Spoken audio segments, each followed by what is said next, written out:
I'm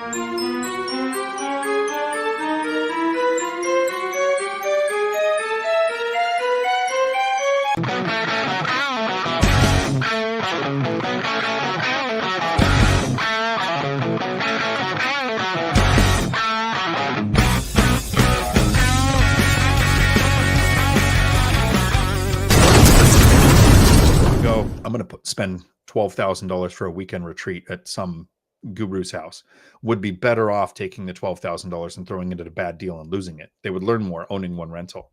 Completely agree with that. So I can't tell you what they'll be over 10 years. I'll tell you what I've gotten on.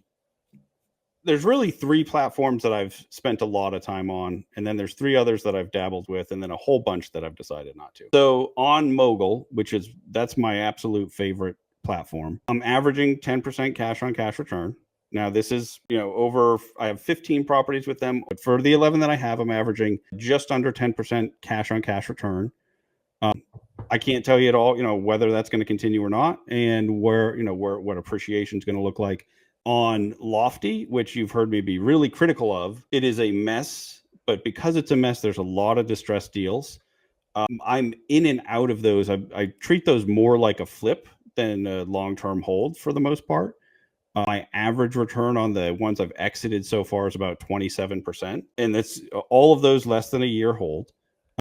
But that, I don't think anybody's going to jump in and do that. I think the average investor on Lofty loses money. So like Dion, when you were saying, if you go in, you start investing and you have a bad experience and you're going to say real estate's terrible. I don't think I actually think you'd be better than most people perform on their own deals in early years, because they're just too well-trained people that put this together.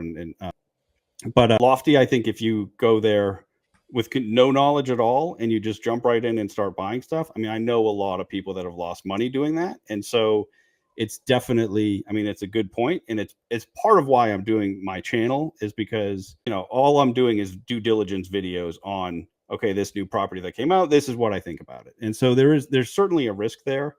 I think it can be mitigated with, education, and just like you can with when you're going out and picking deals in real life.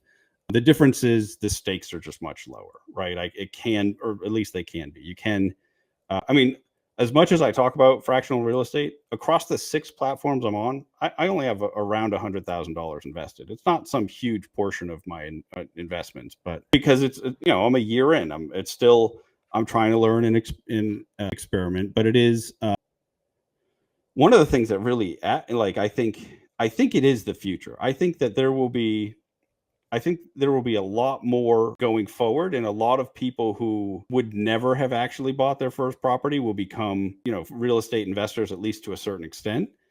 But I don't know. One of the things that's strange to me is there's so few people in our space actually talking about it. If you search fractional real estate investing and you scroll through YouTube, I'm like half the videos.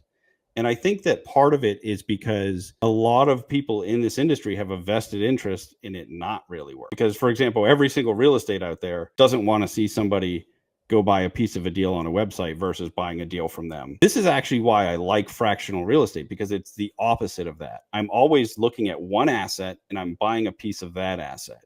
I get to do my full due diligence.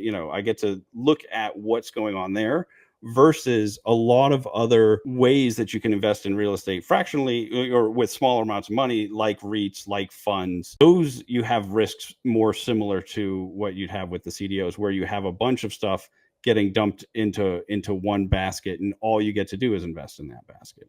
I'm not sure if that's where he's going with it or not. But that's what and I wanted I to a certain extent, I believe that education will improve your chances of success. I think a lot of people get too stuck on learning the next thing versus taking action and buying the first thing.